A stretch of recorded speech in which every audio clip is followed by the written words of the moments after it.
तो hello friends, welcome back to my YouTube channel. Friends, हम कर रहे थे प्रीवियस ईयर क्वेश्चन म्यूजिक के। तो चलिए शुरू करते हैं। ये बीपीएससी 4.0 और बिहार स्टेट दोनों के लिए इम्पोर्टेंट क्लास है। तो 15 नंबर तक क्वेश्चन हमने कर लिया था, 16 नंबर क्वेश्चन आज स्टार्ट करेंगे। एक वीडियो इसकी अपलोड हो गई 15 नंबर तक के क्वेश्चन की। और दोस्तों चलिए 16 नंबर स्टार्ट करते हैं। जिस प्रकार आधुनिक काल में थाट प्रचलित है, उसी प्रकार मध्यकाल में क्या प्रचलित है? तो ऑप्शन नंबर ए है ध्वनि, ऑप्शन नंबर बी है राग, ऑप्शन नंबर सी है मेल और ऑप्शन नंबर डी है स्वर। तो जल्दी से बताइए इसका आंसर क्या होगा। तो इसका आंसर हो जाएगा मेल। तो इसका आंसर क्या हो जाएगा? मेल हो जाएगा राइट आंसर। ठीक है, और देख लेते। तो मेल का अन्य नाम है आपका संस्थान, थाट या ठाट, थाट या ठाट, और मध्यकाल में इसको मेल नाम से जाना जाता था। ठीक है, संस्थान, सॉरी। इसके बाद नेक्स्ट क्वेश्चन करेंगे। नेक्स्ट क्वेश्चन है, कर्नाटक संगीत के महान विद्वान वेंकटमुखी जी ने कितने मेल सिद्धांत किए? तो option number A 66, option number B 62, option number C 70, option number D 62। ठीक है, तो इसका आंसर कौन सा होगा? इसका आंसर हो जाएगा बी नंबर 72। क्या हो जाएगा इसका आंसर? 72। ठीक है, 72 मेल सिद्धांत किसके द्वारा दिए गए हैं? वेंकटमुखी द्वारा। किसके द्वारा? वेंकटमुखी द्वारा। ठीक है, नेक्स्ट क्वेश्चन, दो से अधिक रागों के मिश्रण को क्या कहते हैं? तो ऑप्शन नंबर ए संकीर्ण राग, ऑप्शन नंबर बी छाया राग, ऑप्शन नंबर सी शुद्ध राग और ऑप्शन नंबर डी बहुराग। तो कौन सा आंसर हो जाएगा इसका राइट? तो इसका राइट आंसर हो जाएगा जिसमें दो से अधिक रागों का मिश्रण होता है, तो वह राग होते हैं संकीर्ण राग। कौन से राग होते हैं? संकीर्ण राग इसका राइट आंसर हो जाएगा। ठीक है, छाया लग राग क्या होते हैं? छाया लग राग जिसमें दूसरे राग की छाया दिखाई पड़ती है। एक राग गा रहे हैं, उसमें गाते गाते किसी दूसरे राग की छाया दिखने लगे तो छाया लग राग होते हैं। शुद्ध राग होते हैं जो अपने मूल राग होते हैं। ठीक है, नेक्स्ट क्वेश्चन है, रागांग पद्धति किसने स्थापित की? तो रागांग पद्धति जो है किसके द्वारा स्थापित की गई? तो ये option number A Pandit BN. Bhatkhande, Shri Narayan Moreshwar Khare, Pandit BD. Paluskar, AN. B. Patwardhan. तो इसका राइट आंसर हो जाएगा श्री नारायण मोरेश्वर खरे। ठीक है, इसका राइट आंसर क्या हो जाएगा? श्री नारायण मोरेश्वर खरे। क्या हो जाएगा इसका right answer? B, Shri Narayan Moreshwar Khare. Next question देखते हैं, 72 मेल कर्ता सिद्धांत किसने प्रतिपादित किया? 72 मेल कर्ता सिद्धांत, तो अभी हमने पढ़ा था 72 मेल किसके थे? सिद्धांत किसने दिया था? वेंकटमुखी ने। किसने दिया था? वेंकटमुखी ने। इसका राइट आंसर ये हो जाएगा। नेक्स्ट क्वेश्चन, जो रचनाएं ताल में ना बंधी ना होकर केवल स्वरबद्ध हो, उसे क्या कहते हैं? तो अगर कोई रचना है और वह ताल में नहीं बंधी है तो उसको क्या कहेंगे? कौन सी रचना कहेंगे? तो ऑप्शन नंबर ए निबद्ध गान, ऑप्शन नंबर बी अलप्ति गान, ऑप्शन नंबर सी अनिबद्ध गान, ऑप्शन नंबर डी स्वर स्थान। कौन सा आंसर होगा इसका? तो ना बंधी होना मतलब कि अनिबद्ध गान। क्या हो जाएगा? अनिबद्ध गान। ठीक है, जो ताल में बंधी हो उसको बोलते हैं निबद्ध गान। इसका राइट आंसर जो हो जाएगा आपका अनिबद्ध गान। क्या हो जाएगा? अनिबद्ध गान, option number C. Next question देखते हैं, राग के स्वरों का विस्तार जिसमें राग के 10 लक्षणों का पालन होता है क्या कहलाता है? ऐसे राग जिनके स्वरों का विस्तार जो है 10 लक्षणों का पालन करते हैं। 10 लक्षण होते हैं राग के, तो अगर उन लक्षणों का पालन करते हैं तो उसका जो है वो क्या कहलाता है आपका? तो ये कहलाता है आपका राग आलाप। क्या कहलाता है? राग आलाप। क्या कहलाएगा? राग आलाप। नेक्स्ट क्वेश्चन, प्राचीन रूपक आलाप विधि है। ऑप्शन नंबर ए राग की, ताल की, तान की, आलाप की। बताइए किसकी होगी जल्दी से? आपकी। इसका राइट आंसर हो जाएगा ऑप्शन नंबर डी। ठीक है, इसके बाद नेक्स्ट क्वेश्चन देखते हैं। नेक्स्ट क्वेश्चन है, प्राचीन काल में ध्रुपद गायक को क्या कहते थे? ऑप्शन नंबर ए सन्यासी, ऑप्शन नंबर बी आक्षिप्तिका, ऑप्शन नंबर सी प्रबंध गायक, ऑप्शन नंबर डी कलावंत। तो क्या कहते थे प्राचीन काल में ध्रुपद गायक को?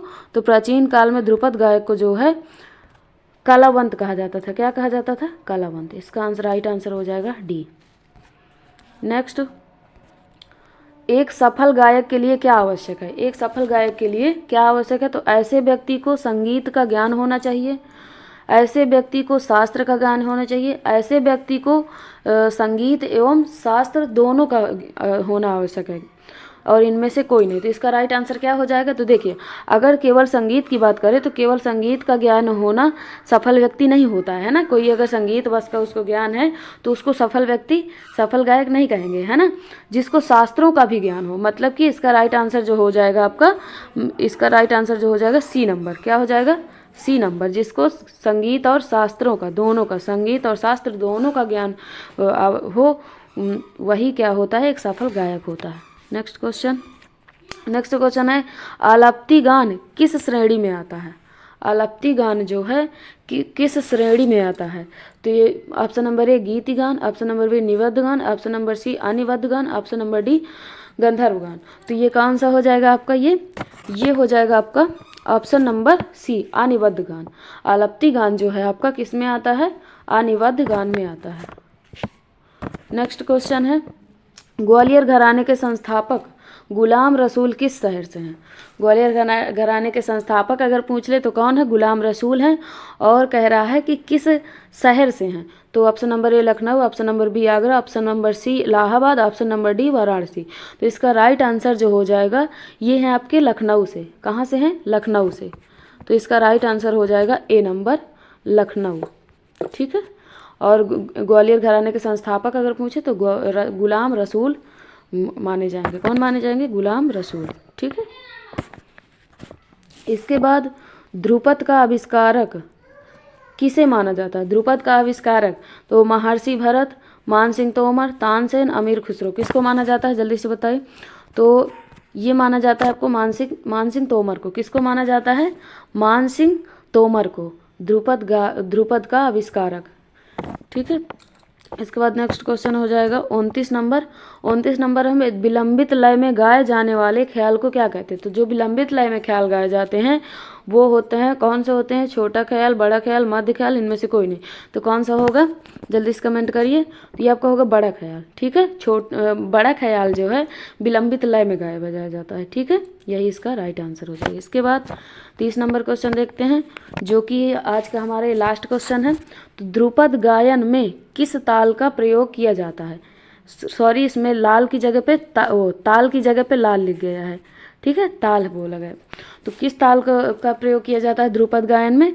तो 3 ताल, 4 ताल, दीपचंदी ताल, दादरा ताल। जल्दी से कमेंट करके बताइए किसका प्रयोग किया जाता है। तो 4 ताल का प्रयोग किया जाता है। किसका प्रयोग किया जाता है? 4 ताल का, ऑप्शन नंबर बी। तो फ्रेंड है, ध्रुपद के सेनिया वाणी का संबंध किससे है? तो option number A Baiju, option number B Brajchand, option number C Tansen, option number D Kumbhan Das. तो इसका आंसर क्या हो जाएगा? तो इसका आंसर हो जाएगा तानसेन। क्या हो जाएगा? तानसेन। ऑप्शन नंबर सी इसका राइट आंसर हो जाएगा। ठीक है। नेक्स्ट क्वेश्चन, धमार के शब्द किस भाषा से निबद्ध होते हैं? धमार के शब्द जो होते हैं तो किस भाषा से निबद्ध होते हैं? Option number A Punjabi, option number B Khari Hindi, option number C Braj Bhasha, option number D Sindhi. तो इसका राइट आंसर क्या हो जाएगा? इसका राइट आंसर हो जाएगा ब्रज भाषा। क्या हो जाएगा? ब्रज भाषा इसका राइट आंसर हो जाएगा। नेक्स्ट क्वेश्चन करते हैं, ठुमरी में निम्नांकित में से किसका प्रयोग होता है? ठुमरी में जो है निम्नांकित में से किसका प्रयोग होता है?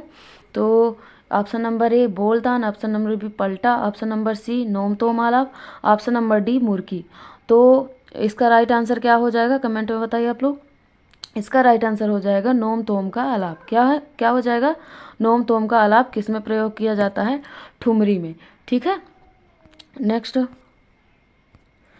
34 नंबर क्वेश्चन है, ऋग्वेद में सुशिर वेदों को वेदों नहीं है, सुशिर वाद्यों को है, ये गलत लिख गया, वाद्यों। ठीक है। सुशिर वाद्यों को क्या नाम दिया गया है? ऋग्वेद में सुशिर वाद्यों को क्या नाम दिया गया है? ऑप्शन नंबर ए नाष्टी, ऑप्शन नंबर बी बंसी, ऑप्शन नंबर सी गज होता है, ऑप्शन नंबर डी भांड। तो इसका आंसर क्या हो जाएगा? तो ये हो जाएगा आपका नाष्टी। क्या हो जाएगा? नाष्ठी इसका राइट आंसर हो जाएगा। नेक्स्ट क्वेश्चन, अगर आप इसकी पीडीएफ चाहते हैं तो पीडीएफ हम आपको डिस्क्रिप्शन में दे देंगे, तो आप लोग डाउनलोड कर लीजिएगा, ठीक है। तो 35 नंबर क्वेश्चन हो जाएगा, उदात्त अनुदात्त स्वरित स्वरों के भेद किस युग में पाए गए। उदात्त अनुदात्त और स्वरित स्वरों के भेद जो है ये आपके किस युग में पाए गए। Rigveda option number A, option number B Samveda, option number C Bharat काल, ऑप्शन नंबर डी यजुर्वेद। तो इसका आंसर हो जाएगा, क्या हो जाएगा इसका आंसर, ऋग्वेद। क्या हो जाएगा, ऋग्वेद। नेक्स्ट, साम गायन में प्रयुक्त स्वरित स्वरों के अंतर्गत आते हैं। तो साम गायन में जो स्वरित के अंतर्गत आते हैं तो कौन से स्वर आते हैं। तो ए नंबर सा मापा, बी नंबर सा रेगा, सी नंबर सा धापा, डी नंबर नी धापा। इनमें बाकी ऑप्शन को एक्सप्लेन इसलिए नहीं कर रहे हैं क्योंकि वीडियो लंबी हो जाती है, टाइम ज़्यादा लग जाता है, इसलिए हम केवल आपको क्वेश्चन करा रहे हैं। जब आपको हम थ्योरी कराएंगे और एमसीक्यू कराएंगे तब हम आपको पूरा डिटेल सहित पूरा एक्सप्लेनेशन के बाद साथ सिखाएंगे, ठीक है। इसमें हम इसलिए नहीं करा रहे क्योंकि टाइम टेकिंग ज़्यादा हो जाता है तो आप लोग बोर होने लगते हैं। तो पहले हम आपको प्रीवियस ईयर क्वेश्चन कराएंगे, इसके बाद थ्योरी कराएंगे, ठीक है। तो इसका राइट आंसर क्या हो जाएगा, इसका राइट आंसर हो जाएगा सा मा पा। क्या हो जाएगा, सा मा पा किस स्वर के अंतर्गत आते हैं, स्वरित स्वर के अंतर्गत, ठीक है। और उदात्त अनुदात्त के अंतर्गत क्या आते हैं ये भी बताएंगे, लेकिन अभी हम पहले प्रीवियस ईयर क्वेश्चन कर लेते हैं। नेक्स्ट क्वेश्चन है, साम गायन में कितने गायक होते हैं। जो साम गायन होता है तो इसमें कितने गायक होते हैं। Option number A 5, option number B 3, option number C 2, option number D 7। तो कितने गायक होते हैं, तो ये आपको पता है कितने गायक होते हैं, 3 गायक होते हैं। कितने गायक होते हैं, 3 गायक। Next question 38 number question. 38 number question है, विभिन्न मात्राओं के समूह जिससे संगीत के काल प्रमाण को आंका जाता है क्या कहते हैं। जिससे काल प्रमाण को आंका जाता है ना। काल मतलब समय को आंकने का जो एक साधन होता है क्या होता है, तो वो होता है आपका ऑप्शन नंबर ए बताइए तान, ऑप्शन नंबर बी लय, ऑप्शन नंबर सी ताल और ऑप्शन नंबर डी लक्षण।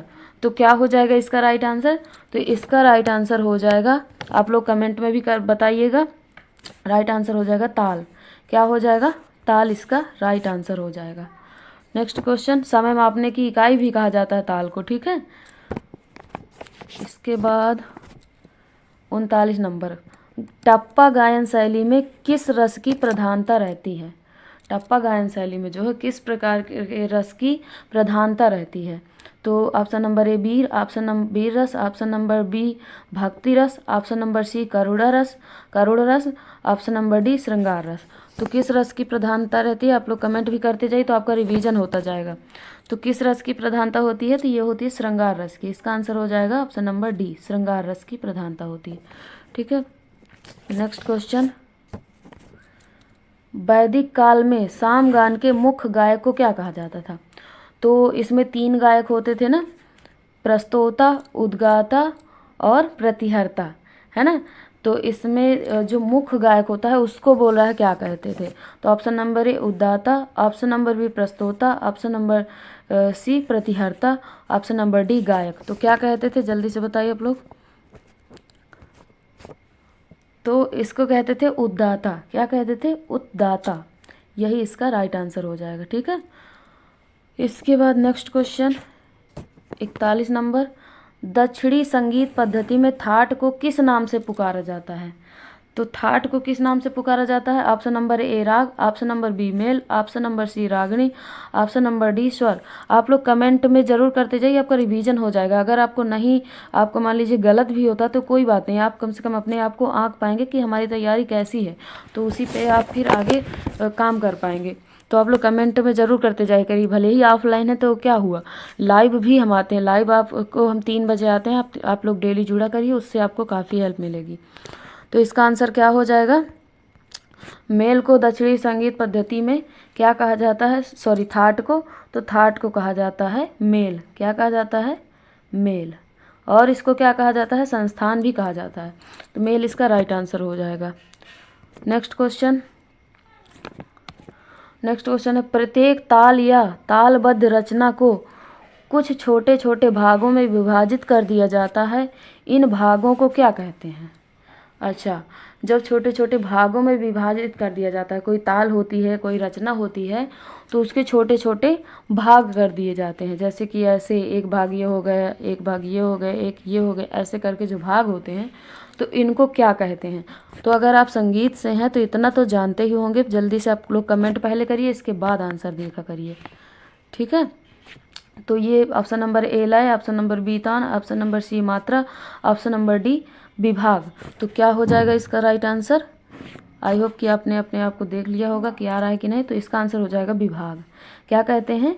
विभाग। अगर आप संगीत से जुड़े हैं तो ये बहुत ही बेसिक सा क्वेश्चन है और ये प्रीवियस ईयर क्वेश्चन है। ऐसे ही क्वेश्चन आते हैं, आप लोग ये मत सोचिएगा बहुत कठिन आते हैं, ज़्यादा कठिन क्वेश्चन नहीं आते हैं। नेक्स्ट क्वेश्चन, वह समपदी ताल जो केवल विलंबित लय में ही बजाई जाती है, विलंबित लय में ही बजाई जाती है, कौन सी ताल होती है? तो वह समपदी ताल, मतलब कोई ताल है जो समपदी है और वो केवल विलंबित लय में ही बजाई जाती है। तो ऐसी कौन सी ताल है? जल्दी से कमेंट करिए। ऑप्शन नंबर ए झप ताल, ऑप्शन नंबर बी चौ ताल, ऑप्शन नंबर डी तीन ताल, वो सी तीन ताल, ऑप्शन नंबर डी तिलवाड़ा ताल। तो इसका आंसर क्या हो जाएगा? इसका आंसर हो जाएगा तिलवाड़ा ताल। तिलवाड़ा ताल ही ऐसी ताल है जो आपकी विलंबित लय में ही गाई जाती है और ये कैसी ताल है? समपदी ताल है, ठीक है। नेक्स्ट, 16 मात्राओं का वह ताल जिसमें केवल विलंबित ख्याल ही गाए जाते हैं। 16 मात्राओं का वह ताल जिसमें केवल विलंबित ख्याल ही गाया जाता है। अब देखिए उसी क्वेश्चन को थोड़ा सा घुमा कर पूछ लिया, तो अगर थोड़ा सा भी दिमाग हम यूज कर लें तो इसका आंसर आप लोग अभी बता सकते हैं, है ना। तो देखिए ऐसे ही मिलता जुलता कई क्वेश्चन ऐसे थे जो रिपीटेड लग रहे थे, मतलब सेम उसी को घुमाकर दूसरी पूछ लिया था, आंसर उसका वही था।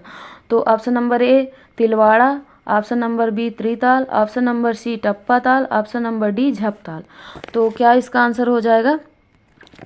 तो इसका आंसर हो जाएगा तिलवाड़ा। तिलवाड़ा ताल ही ऐसी 16 मतलब ये कितनी मात्रा की हो गई? 16 मात्रा की।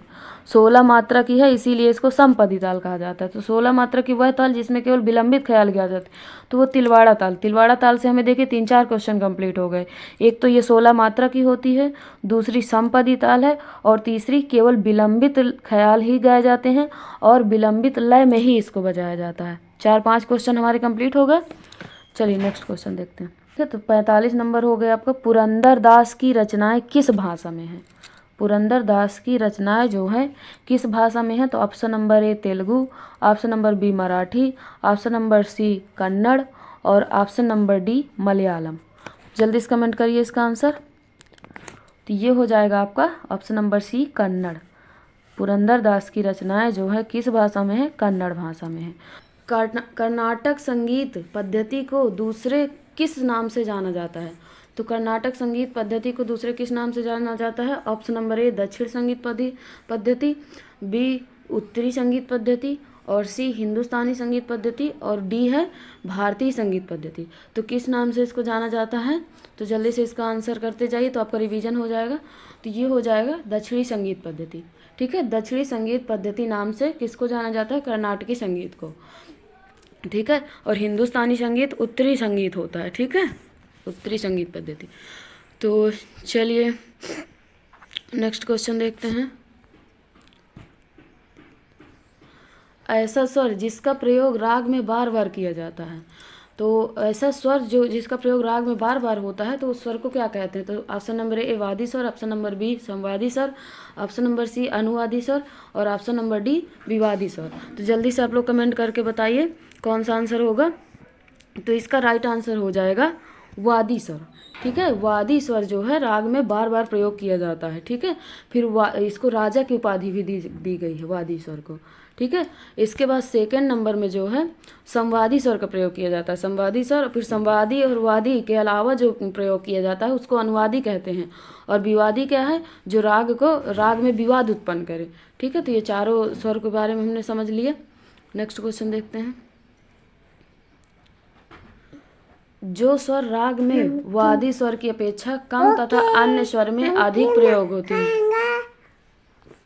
ठीक है। जो स्वर राग में वादी स्वर की अपेक्षा कम तथा अन्य स्वर से अधिक प्रयोग किए जाते हैं तो वह स्वर कौन सा होगा। तो देखिए अभी हमने बताया, अगर आप लोग बताना चाहें तो बता सकते हैं। ऑप्शन नंबर ए वादी स्वर, ऑप्शन नंबर बी संवादी स्वर, ऑप्शन नंबर सी अनुवादी स्वर, ऑप्शन नंबर डी विवादी स्वर। ठीक है, तो ये कौन सा स्वर हो जाएगा, कमेंट करिए जल्दी से। अब तो आपको बता देना चाहिए क्योंकि हमने अभी बताया है। तो ये हो जाएगा संवादी स्वर। ठीक है, संवादी स्वर। कौन सा स्वर हो जाएगा, संवादी। वादी स्वर से कम होता है लेकिन बाकी स्वर से अधिक प्रयोग होता है, और फिर इससे कम प्रयोग होने वाला अनुवादी स्वर होता है। ठीक है, तो ये याद रखिएगा आप लोग। नेक्स्ट क्वेश्चन, जो राग रात और दिन की संधि की बेला में गाए बजाए जाते हैं क्या कहलाते हैं। रात और दिन की संधि, संधि मतलब होता है मेल। ठीक है, संधि मतलब क्या होता है, मेल। जहाँ पर रात और दिन मिलते हैं तो वो कौन सा टाइम होता है, तो शाम का टाइम होता है ना, तो उसी को संधि प्रकाश बोलते हैं। तो इसमें कह रहा है कि जो रात और दिन की बेला में प्रयोग, जो रात और दिन की संधि की बेला मतलब रात और दिन का जहाँ पे मिलन होता है उस बेला में, उस समय में जो गाए बजाए जाते हैं तो वो कौन से स्वर कहलाते हैं। तो ऑप्शन नंबर ए परमेल प्रवर्षक राग, ऑप्शन नंबर बी संधि प्रकाश राग, ऑप्शन नंबर सी जन्य राग, ऑप्शन नंबर डी पूर्व राग। तो जल्दी से इसका आंसर बताइए आप लोग। तो इसका आंसर हो जाएगा संधि प्रकाश राग। ठीक है, क्या हो जाएगा, संधि प्रकाश राग। जहाँ पे संधि हो वहीं पे संधि प्रकाश राग होगा। अब परमेल प्रवेशक राग की अगर बात करें तो परमेल प्रवेशक राग जो होते हैं, पर मतलब दूसरे, मेल मतलब थाट, जो अपने मूल थाट से दूसरे थाट में प्रवेश कर जाएं, है ना, तो वो परमेल प्रवेशक राग होते हैं। जन्य राग होते हैं जो अपने मूल राग से उत्पन्न होते हैं। ठीक है, इसके बाद नेक्स्ट क्वेश्चन की बात करते हैं। 50 नंबर क्वेश्चन है, संगीत में अभ्यास शब्द के समानार्थक उर्दू का प्रचलित शब्द क्या है। ये प्रीवियस ईयर क्वेश्चन है। ठीक है, संगीत में अभ्यास शब्द के समानार्थक, समानार्थक मतलब उसी के जैसा जो उर्दू भाषा में हो, उर्दू का प्रचलित शब्द क्या है। तो ऑप्शन नंबर ए नियाज, ऑप्शन नंबर बी ख्याल, ऑप्शन नंबर सी रियाज, ऑप्शन नंबर डी अंदाज। जल्दी से इसका आंसर बताइए आप लोग कमेंट में। तो ये हो जाएगा रियाज। ठीक है, आप लोगों ने सुना होगा, कई लोग बोलते हैं रियाज करिए रियाज करिए, तो ये रियाज शब्द उर्दू भाषा का है। ठीक है, उर्दू शब्द है ये। और संगीत के अभ्यास के, जैसे हम लोग कहते हैं हिंदी में कि अभ्यास कर लीजिए, तो संगीत में होता है कि रियाज कर लीजिए। ठीक है, आप लोग सब क्वेश्चन नोट करते जाइएगा, हम सारे आपको प्रीवियस ईयर क्वेश्चन कराएंगे, तो आप लोग नोट जरूर करते जाइएगा, क्योंकि बीपीएससी एक ऐसा एग्जाम है जिसमें जो है क्वेश्चन रिपीट बहुत करते हैं, है ना। उसी को थोड़ा सा चाहे घुमा दें, ज़्यादा नहीं उसमें चेंज करते हैं, थोड़ा सा ही करते हैं कि समझ में आ जाता है वो, और या तो सेम टू सेम दे देते हैं। ठीक है, सेम टू सेम रिपीट कर देते हैं क्वेश्चन। तो आप लोग इसलिए प्रीवियस ईयर इसमें बहुत इंपॉर्टेंट होते हैं, तो अच्छे से पढ़िएगा आप लोग। नेक्स्ट नंबर, लग्गी क्या है। अब बताइए, लग्गी अगर जो तबले वबले से जुड़े होंगे वो जानते होंगे लग्गी। ठीक है, लेकिन पढ़ना तो सभी को पड़ता। तो ऑप्शन नंबर ए बाज, ऑप्शन नंबर बी तबलों के बोल का समूह, ऑप्शन नंबर सी दंड, और ऑप्शन नंबर डी प्रबंध प्रकार। जल्दी से इसका आंसर कमेंट करिए आप लोग। देखिए, कमेंट के लिए हम आपको बार बार इसलिए बोलते हैं कि अगर आप कमेंट करेंगे तो आपका रिवीजन हो जाएगा। गलत अगर करेंगे तो गलत से आप सीखेंगे, आपको लगेगा कि हाँ इस क्वेश्चन में मैंने ये गलत किया था, फिर मैम ने ये बताया था तो इसका ये सही था, तो वो आपको क्वेश्चन भूलता नहीं है कभी। और अगर आप केवल देखते चले जाते हैं, कमेंट नहीं करते हैं, तो इससे अगर आप गलती नहीं करेंगे तो सीखेंगे क्या। तो ठीक है, चलिए इसका आंसर हो जाएगा ऑप्शन नंबर बी तबलों के बोलों का समूह। लग्गी क्या है, जो लग्गी है तबलों के बोलों का समूह, यही इसका राइट आंसर हो जाएगा। ठीक है, नेक्स्ट क्वेश्चन है 52 नंबर क्वेश्चन, विष्णु दिगंबर पद्धति में आधी मात्रा का चिन्ह क्या होता है। आधी मात्रा का, इसमें जो है आधी मात्रा का चिन्ह बताना है विष्णु दिगंबर पद्धति में। Option number A plus, option number B zero, option number C flat line, option number D cross. जल्दी से इसका कमेंट करिए। इसका आंसर हो जाएगा ऑप्शन नंबर बी जीरो। ठीक है, विष्णु दिगंबर के अनुसार। ठीक है, नेक्स्ट क्वेश्चन, राग भूपाली का वादी स्वर क्या है। राग भूपाली कल्याण थाट का राग है ये, इसका थाट क्या है, कल्याण, और इसका वादी स्वर बताना है। तो ऑप्शन नंबर ए पा, ऑप्शन नंबर बी सा, ऑप्शन नंबर सी रे, ऑप्शन नंबर डी गा। जल्दी से इसका कमेंट करिए आप लोग, कमेंट करके फिर हम बताते हैं। तो इसका आंसर हो जाएगा जो है गा नंबर, ठीक है, गा हो जाएगा गंधार। तो भूपाली राग का जो है वादी स्वर क्या हो जाएगा, वादी स्वर गा हो जाएगा। इसके बाद नेक्स्ट क्वेश्चन है धन्यवाद में है, ये धन्यवाद नहीं है, धन्यवाद में धन्य नहीं है, ये आपका घनवाद है, ठीक है, घनवाद, ये धन लिख गया है, ठीक है। जो घनवाद होते हैं धातु से जो बने होते हैं, तो वाद्य यंत्र में कौन सा आता है, तो ये बताना है यहाँ पे। तो ऑप्शन नंबर ए तबला, ऑप्शन नंबर बी घंटा, ऑप्शन नंबर सी तानपुरा, और ऑप्शन नंबर डी शहनाई, ठीक है। तो आपने वाद्य वर्गीकरण में पढ़ा होगा 4 प्रकार के राग, तो जिसमें से तत्वाद और सुशिरवाद, घनवाद, औनदवाद 4 प्रकार के पढ़ा होगा। तो घनवाद क्या होते थे कि जो धातु से बने होते थे, किससे बने होते थे, धातु से बने होते थे।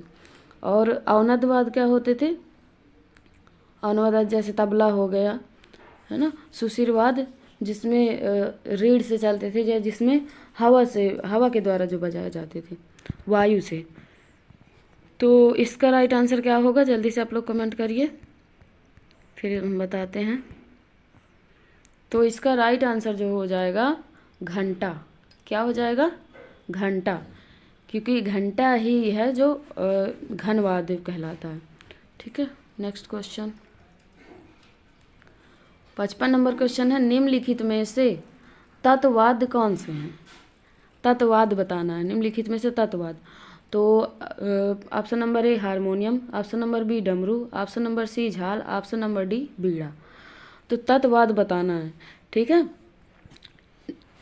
तो तत्वाद आपके हो जाएंगे, जल्दी से पहले आप लोग कमेंट करिए, फिर हम बताते हैं। तो तत्वाद हो जाएगा आपका ऑप्शन नंबर डी बीड़ा, ठीक है, क्या हो जाएगा, बीड़ा। तो यही इसका राइट आंसर हो जाएगा। तो ये थे आज के क्वेश्चन। फ्रेंड्स कमेंट में आप लोग ज़रूर बताइएगा कि क्लास आपको कैसी लगी, और आप लोग ये भी कमेंट कर सकते हैं कि हम एक वीडियो में कितने क्वेश्चन आपको कराएं। अगर आप लोग बोलेंगे कि 20 क्वेश्चन कराइए, 30 क्वेश्चन कराइए, तो हम उसी हिसाब से उतने ही क्वेश्चन आपको कराएंगे, ठीक है। ओके, चैनल को सब्सक्राइब ज़रूर कर लीजिएगा। Thank you.